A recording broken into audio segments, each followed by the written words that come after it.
এখানে একটা পরোটা বিক্রি হয়, পাতলা একদম, আমাদের সেই রাজুদার পরোটা না কিন্তু। খাবার যেন মনে হচ্ছে সকাল হয়ে গেল, আসলে সকাল না, সন্ধ্যা হয়ে গেল কিষানগঞ্জ আস্তে আস্তে। দেখো ফ্রেন্ড, এখানে কেউ নেই আর রেখে চলে গেছে খাবারটা। খাবার তো দূরের কথা, একটা দোকানও দেখতে পেলাম না, এতটাই বাজে প্ল্যাটফর্ম। গুড মর্নিং ফ্রেন্ডস, বছরের শেষ দিন, প্রচণ্ড ঠান্ডা পড়ে গেছে। 366 দিন, 366 দিন কেন বললাম, এটা তো লিপ ইয়ার। আর বছরের শেষ দিন, একদম 366 দিনের লাস্ট ডেতে বেরিয়ে পড়েছি বাইরে। আমি এখন রয়েছি কলকাতার টার্মিনাল স্টেশনে, অর্থাৎ চিতপুর স্টেশন। আর আজকে সফর শুরু হবে এখান থেকেই।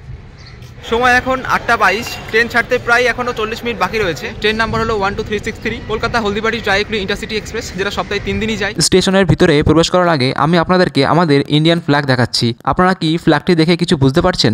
দেখুন, ইন্ডিয়ান ফ্ল্যাগটি হাফ হোয়েস্ট করা হয়েছে। কারণটি হলো, কিছুদিন আগেই আমাদের ইন্ডিয়ান ফর্মার প্রাইম মিনিস্টার 26শে ডিসেম্বর 2024 সালে প্রয়াত হন। সেই জন্যই 7 দিনের জন্য জাতীয় শোক পালন করা হয়েছে। আশা করি নিশ্চয়ই বুঝতে পেরেছেন। তাহলে এবার জার্নি শুরু করা যাক। ফ্রেন্ডস, প্রথম এখানে ব্যাগেজ চেক করব সিকিউরিটির কাছে, তারপর ভিতরে প্রবেশ করব। দেখুন, আমার এই ব্লু ট্রলি ব্যাগটি স্ক্যানারের ভিতরে দিয়ে দিলাম। এটি হলো এক্স-রে লাগেজ স্ক্যানার। আপনারা যারা নতুন আসবেন জেনে রাখবেন অবশ্যই, আপনাদেরকেও কিন্তু এইভাবে আপনাদের ব্যাগ স্ক্যান করতে হবে। ফ্রেন্ডস, স্ক্যানারে ব্যাগেজ চেক হলো, এরপর আমাকে প্ল্যাটফর্মে পৌঁছাতে হবে। Number 12363 Kolkata Haldibarri Express is scheduled to leave at 9. Friends, announcement করছে যে ট্রেনটা কত নম্বর প্ল্যাটফর্মে দিয়েছে। 3 নম্বর প্ল্যাটফর্মে দিয়েছে, আর আমি ছিলাম 1 নম্বর প্ল্যাটফর্মে। আমাকে এখন 3 নম্বর প্ল্যাটফর্মে যেতে হবে। जिसके रवाना होने का निर्धारित समय 9:05 मिनट सही समय पर चल रही है। এইদিকে রয়েছে স্টেয়ারকেস আর অপোজিট দিকে রয়েছে এসকালেটর। আমি এখান দিয়ে যাব এখন। ফ্রেন্ডস, একটা ঘটনা বলি। আমি দাঁড়িয়ে আছি এখন জেনারেল কোচের সামনে, আর উঠেও গেছি, তোমাদের দেখালাম। ব্যাগপ্যাক সব রেখে আমি বাইরে বেরোলাম। তো আমার টিকিটটা ছিল ওয়েটিং টিকিট, ওটা কনফার্ম হয়নি, সেই জন্য আমাকে কিন্তু জেনারেল কম্পার্টমেন্টে উঠতে হচ্ছে। আমি টিকিট কেটেছিলাম, রিজার্ভেশন টিকিটই কেটেছিলাম, কিন্তু ওয়েটিং রয়েছে। আর বেশি দিন হয়নি কেটেছিলাম, 3-4 দিন হয়েছে। যেহেতু আমার এক্সাম ছিল, সেই জন্য আমি ব্যস্ত ছিলাম টিকিট মানে কবে কাটবো আর এক্সাম ডেট কবে পড়বে, এই জন্য আমি টিকিট কাটতে পারিনি। সেই জন্য বেশি দিন হয়নি আমি টিকিট কেটেছি, আর ওয়েটিং পড়ে গেছে। আমি খুব চিন্তায় ছিলাম যে কী করবো, কোথায় উঠবো। জানি জেনারেল কম্পার্টমেন্টে ভিড় হয়, কিন্তু যেহেতু এটা ইন্টারসিটি, তারপর আবার দিনে ছাড়ছে, আর দিনে মানুষ কম লোকে যাতায়াত করে, সেই জন্য ফ্রেন্ড অনেকটা ফাঁকাই রয়েছে। আর আমি সিটও পেয়ে গেছি অলরেডি, ওখানে আমি একটা ব্যাগ রেখে এসেছি। এই জন্য একদম পুরো রিল্যাক্সে যাবো, কোনো চিন্তা নেই। আর অতটা মনে হচ্ছে না ভিড় হবে। আমি তো যাবো এনজিপি পর্যন্ত, কলকাতা থেকে অর্থাৎ নিউ জলপাইগুড়ি স্টেশন পর্যন্ত। যেহেতু এই ট্রেনটা যাবে হলদিবাড়ি, কিন্তু হলদিবাড়ি প্যাসেঞ্জার খুবই কম, মালদার প্যাসেঞ্জার বেশি থাকে। আমি এর আগেও গেছি রিজার্ভেশন কম্পার্টমেন্টে, কিন্তু অতটা ভিড় হয় না এই ট্রেনে। এই Kolkata Haldibari directly intercity express cover করবে কলকাতা থেকে এনজিপি পর্যন্ত 570 কিলোমিটার। ট্রেনটা এখান থেকে ছাড়বে সকাল 9:05 এনজিপি স্টেশনে গিয়ে পৌঁছাবে সন্ধ্যা 6:55। 9 ঘন্টা 50 মিনিট টাইম লেগে যাবে। খুব জোর হলে আধ ঘন্টা লেট করবে, আমি জানি। ট্রেনটিতে টোটাল আইসিএফ কোচ রয়েছে 18টা। আগে অনেকটা কম ছিল, কারণ 3টে কোচ বেড়েছে। এই কারণেই বেড়েছে, এখানে রয়েছে 3টে এসি থিয়েটার কোচ। আমার একটা মনে কোয়ারি জাগলো যে পেছন দিকে রয়েছে জেনারেল কোচ 4টে।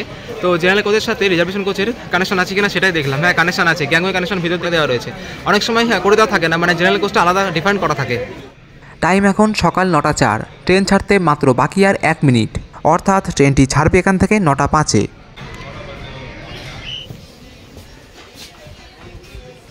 এটাই হলো আমার কোচ, অর্থাৎ জেনারেল কোচ। 9:05 বেজে গেছে, আর একদম সঠিক টাইমে ট্রেনটা ছেড়ে দিয়েছে। মনে হচ্ছে সঠিক টাইমে পৌঁছে যাবে, কিন্তু সেটা হয় না। আমি গিয়ে বলবো যে কোথায় গিয়ে ট্রেনটা থামবে। আলোয়াবাড়ি রোড আছে, ওখানে থামবে। যদি আলোয়াবাড়িতে হল্ট নেই, ওখানেই থামবে ট্রেনটা।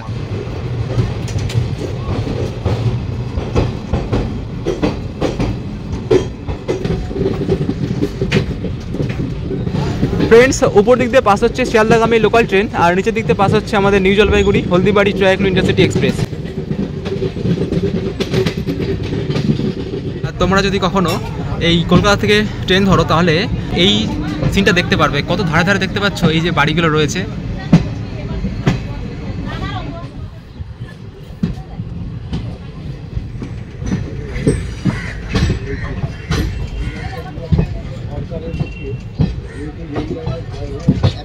ফ্রেন্ডস, দেখতে পাচ্ছ একজন কিন্তু সিগারেট খাচ্ছে। সিগারেট খাওয়া বারণ, যে কোনো স্মোকিং করা বারণ ট্রেনের মধ্যে, যদিও ট্রেনের বাইরে করছে, কি আর বলবো। আমি তো দেখে ভাবছিলাম ধোঁয়া উঠছে কেন, হঠাৎ কি ট্রেনে কি আগুন লেগে গেল নাকি। তারপরে দেখলাম না, বাবু সাহেব সিগারেট খাচ্ছে। এত নেশা ধরে গেছে, ট্রেনের মধ্যেই খেতে হবে।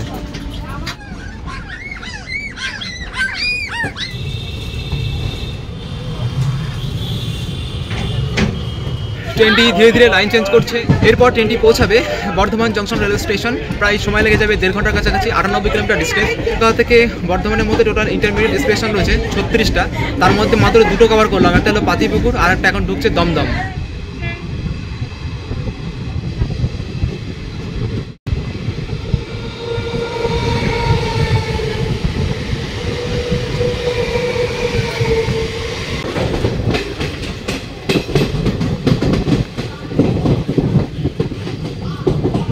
ট্রেনটি দমদম ছেড়ে এখন পাস করবে হুগলি নদীর ওপর অবস্থিত বিবেকানন্দ ব্রিজ।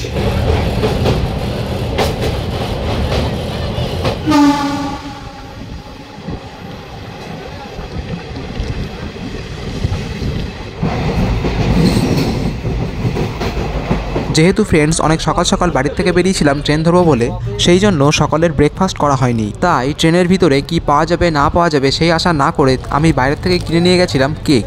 তাই সকালের ব্রেকফাস্টটা এই কেক দিয়েই চালিয়ে নেব।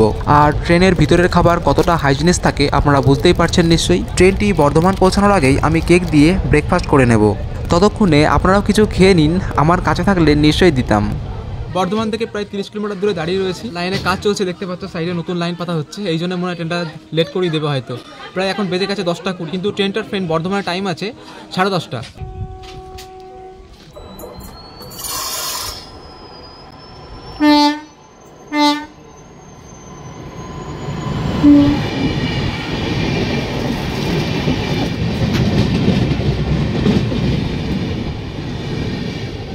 ফ্রেন্ডস, ট্রেন কেন ধীরে চলছে বুঝতে পারছি এবার। লাইনে কাজ চলছে, কিছু করার নেই। সাইড দিন না।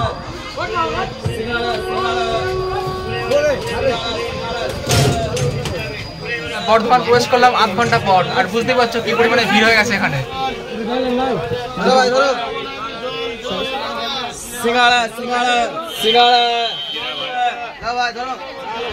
যেহেতু আমি জেনারেল কম্পার্টমেন্টে রয়েছি, সেই জন্য আমি আর ট্রেন থেকে বাইরে বেরোলাম না, এই কারণেই যাতে সিটটাকে না নিতে পারে।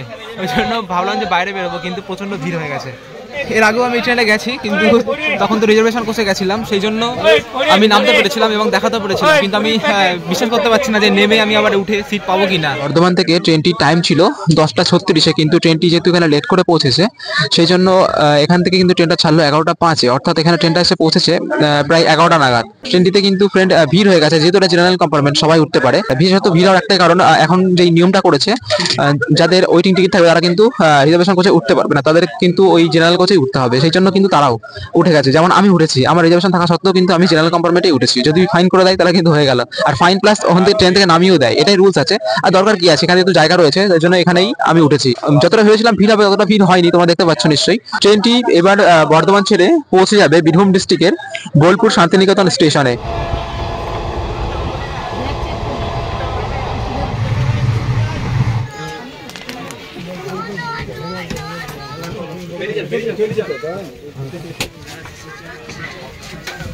এখন ট্রেনটা পৌঁছালো বোলপুর শান্তিনিকেতন, বীরভূম ডিস্ট্রিক্টের মধ্যে পড়ে।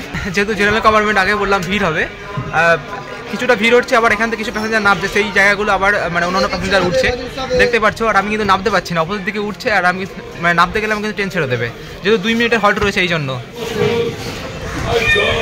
ফ্রেন্ডস, না অবশ্যই নামতে পারলাম।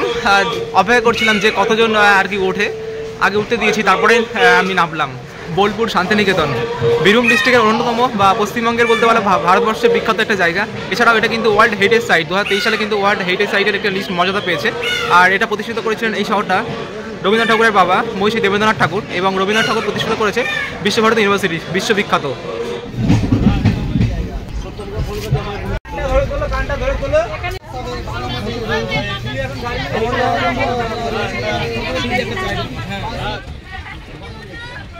ট্রেনটি বোলপুর শান্তিনিকেতন থেকে ছাড়লো 11:57, তার অ্যাকচুয়াল টাইম থেকে প্রায় 42 মিনিট লেট করে ছাড়লো। এরপর ট্রেনটি পৌঁছাবে Rampurhat junction railway station.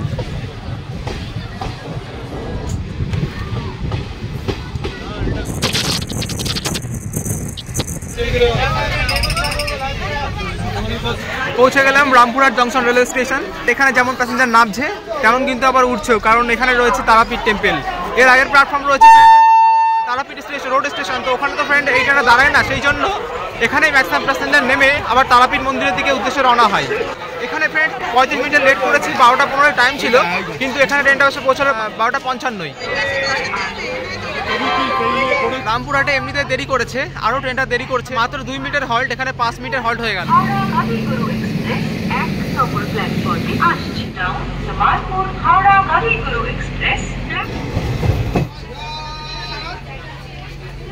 Rampurhat থেকে আমাদের ট্রেনটি এখন ছাড়লো 12:59। এখন এই ট্রেনটি রামপুরহাট পাকুড় লাইনের দিকে মুভ করবে। রামপুরহাট থেকে আরও একটি লাইন চেঞ্জ হয় ঝাড়খণ্ডের দুমকা গোড্ডা লাইন, অর্থাৎ রামপুরহাট থেকেই দুমকা যাওয়া যাবে। এরপর ট্রেনটি পৌঁছাবে ঝাড়খণ্ডের পাকুড় স্টেশনে।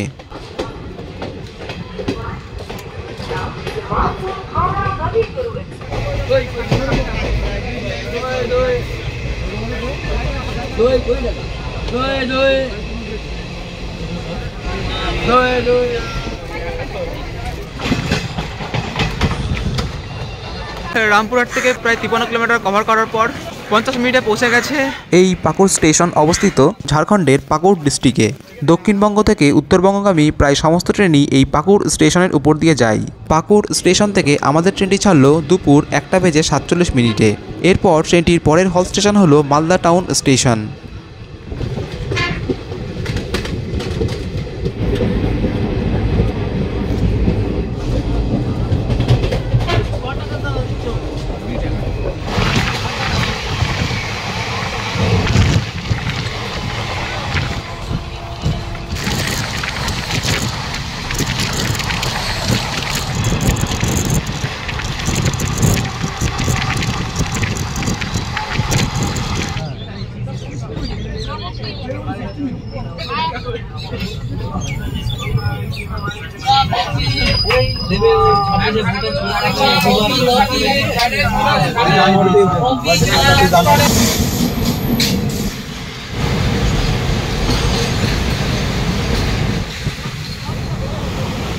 এখন ট্রেনটি পাস করছে ফারাক্কা ব্রিজ।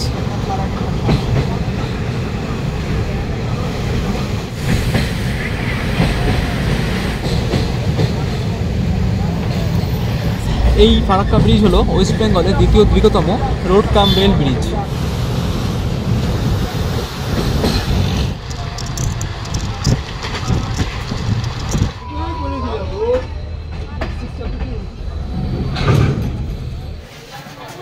ফ্রেন্ডস, পৌঁছে গেলাম ইস্টার্ন রেলের মালদা ডিভিশনের মালদা টাউন স্টেশনে।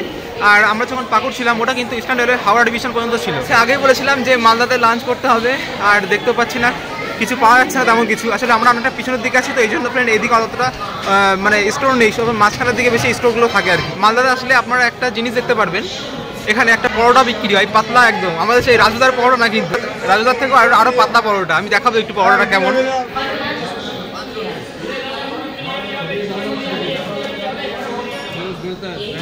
দেখো ফ্রেন্ড, এখানে কেউ নেই আর রেখে চলে গেছে খাবারটা। এই খাবার খাওয়া যায়?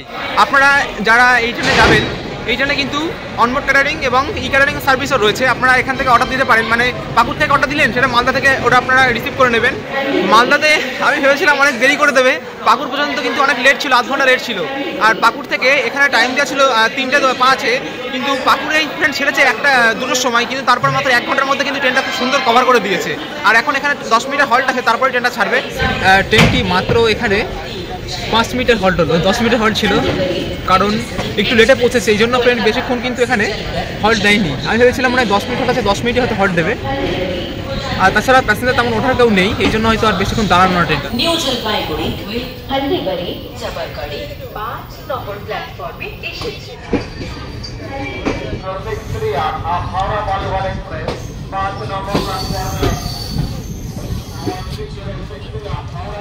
মালদায় নেমেছিলাম, দেখতেই পেলে ভাবলাম যে এখান থেকে কিছু খেয়ে নেবো, কিন্তু কিছু নিতেই পারলাম না, খুঁজতে খুঁজতে টাইম চলে গেল। তারপর দেখলাম ট্রেন ছেড়ে দিল।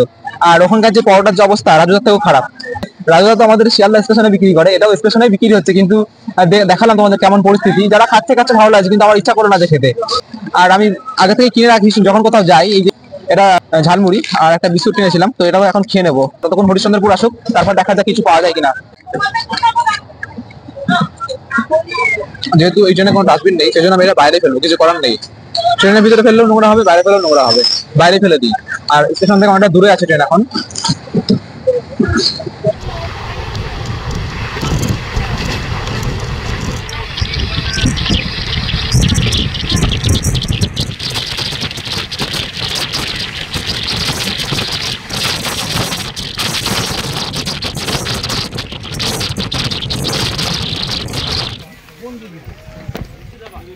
আমরা এতক্ষণ ছিলাম ইস্টার্ন রেলওয়ের হাওড়া ডিভিশন কভার করেছি, মালদা ডিভিশন কভার করলাম, মালদা টাউন স্টেশন এখন এসে পৌঁছে গেছে মালদা ডিস্ট্রিক্টের মধ্যে অবস্থিত হরিশ্চন্দ্রপুর। আর এটা কিন্তু ফ্রেন্ড নর্থ ইস্ট ফ্রন্টিয়ার রেলওয়ের মধ্যে কাথিয়া ডিভিশনের জোন চেঞ্জ করলাম, প্লাস সাথে সাথে আমরা রেলওয়ের ডিভিশনও চেঞ্জ করলাম। এটা হলো কাথিয়া ডিভিশন। খুব সুন্দর প্ল্যাটফর্ম, বেশ ফাঁকা প্ল্যাটফর্ম, মাঠের মতো লাগে দেখতে।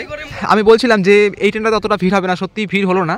ওই যতগুলো প্যাসেঞ্জার নামছে ততগুলো প্যাসেঞ্জার উঠছে, আর এখন দেখতে পাচ্ছ সবই কিন্তু প্রায় নেমে যাচ্ছে, সে জেনারেল কম্পার্টমেন্ট হোক বা সেকেন্ড সিটিং বা রিজার্ভেশন, যে কোনো কোচ। এতক্ষণ যতগুলো প্ল্যাটফর্ম এই ট্রেনটি কভার করেছে সব প্ল্যাটফর্মেই কিন্তু একটু দেরি করেছে। যেমন মালদা তো সঠিক টাইমে পৌঁছেছে, কিন্তু 5 মিনিট পরে ঢুকিয়েছে, যখন টাইম ছিল তার থেকে 5 মিনিট পরে ঢুকিয়েছে। কিন্তু এখানে হরিশ্চন্দ্রপুর একমাত্র স্টেশন আসলো যেখানে 2 মিনিট আগে ঢুকিয়েছে। আর আমি বললাম যে হরিশ্চন্দ্রপুর নেমে কিছু খাবো, কিন্তু খাওয়ার তো দূরের কথা, একটা দোকানও দেখতে পেলাম না। দেখো ওই কাকা শুয়ে পড়েছে মনে হচ্ছে বাংলা খেয়ে। টাইম এখন 3:58। এখন ট্রেনটি পেরোচ্ছে হরিশ্চন্দ্রপুর স্টেশন থেকে। এইবার ট্রেনটি পৌঁছাবে কিষানগঞ্জ স্টেশন।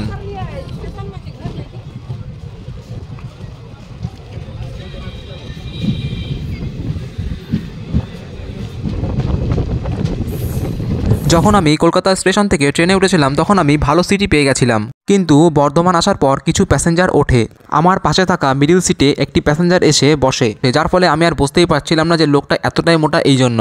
তারপর মালদা স্টেশন আসার পর আমি উইন্ডো সিট পেয়ে গেছিলাম। এখন আমি উইন্ডো সিটের পাশেই বসে রয়েছি। এই ট্রেনের যে জেনারেল কোচ রয়েছে তা হলো সেকেন্ড সিটিং জন চেয়ার কার কোচ। ভিতরের যে সিটিং অ্যারেঞ্জমেন্ট রয়েছে তা পুরো সেকেন্ড সিটিং রিজার্ভেশন কোচের মতন। এই সেকেন্ড সিটিং জন চেয়ার কার কোচে টোটাল সিট সংখ্যা রয়েছে 106টি। আর এই কোচের ব্যাগেজ সিস্টেম কিন্তু টপ অফ দ্য হেড। এই হলো আমার বসার জায়গা, আর আমার ঠিক মাথার উপরে রয়েছে ব্যাগেজ র্যাক, সেখানে আমি আমার ট্রলি রেখে দিয়েছি। এছাড়াও কোচের ভিতরে রয়েছে বিভিন্ন জায়গায় মোবাইল চার্জিং পয়েন্ট রয়েছে। ডোরের সাইডে একদম একটি বেসিন এবং একটি ট্যাপ, আর উপরে রয়েছে মিরর, এবং ঠিক তার পাশেই দেখতে পারবেন টয়লেট রয়েছে। দেখো ফ্রেন্ড, মোটামুটি সব সিট ফাঁকা, আর কোনো প্যাসেঞ্জার নেই এখানে, পুরোপুরি ফাঁকা হয়ে গেছে।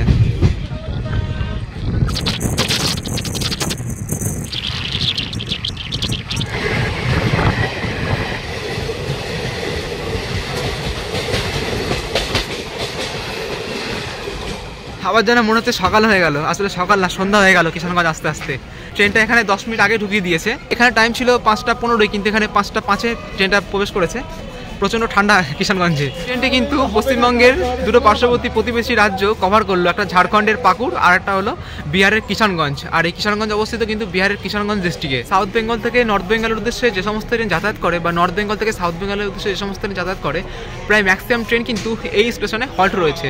হাওড়া থেকে যেটা বন্দে ভারত যায় এনজেপির উদ্দেশ্যে, সেটাই ওই ট্রেনটাই একমাত্র নেই। বাদ বাকি আমি দেখেছি ম্যাক্সিমাম ট্রেনেই কিন্তু এই কিষানগঞ্জে হল্ট রয়েছে। 1915-এ দার্জিলিং হিমালয় রেলওয়ে আন্ডারে একটি লাইন ছিল কিষানগঞ্জ থেকে শিলিগুড়ি জংশন পর্যন্ত, সেটা হলো ন্যারো গেজ লাইন। বর্তমানে কিন্তু সেই ন্যারো গেজ লাইন আর নেই। কিষানগঞ্জে মাত্র 2 মিনিটের হল্ট, কিন্তু 5 মিনিটের হল্ট হয়ে গেছে, কারণ বললাম আগেই ট্রেনটা এসে পৌঁছে গেছে। এই জন্য আমি প্রথমে বলেছিলাম যে ট্রেনটা হয়তো লেট করবে। হ্যাঁ, লেট করবে, কিন্তু একদম চ্যালেঞ্জ, লেট করবে। কারণ আলোয়াবাড়ি রোড যে জংশন একটা স্টেশন আছে, ওখানে হল্ট না থাকলে ওখানে দাঁড়ায়, আর এই ট্রেনটাও দাঁড়াবে একদম, আমি আগেই বলে দিলাম। একবার খাবো, ঠিক আছে।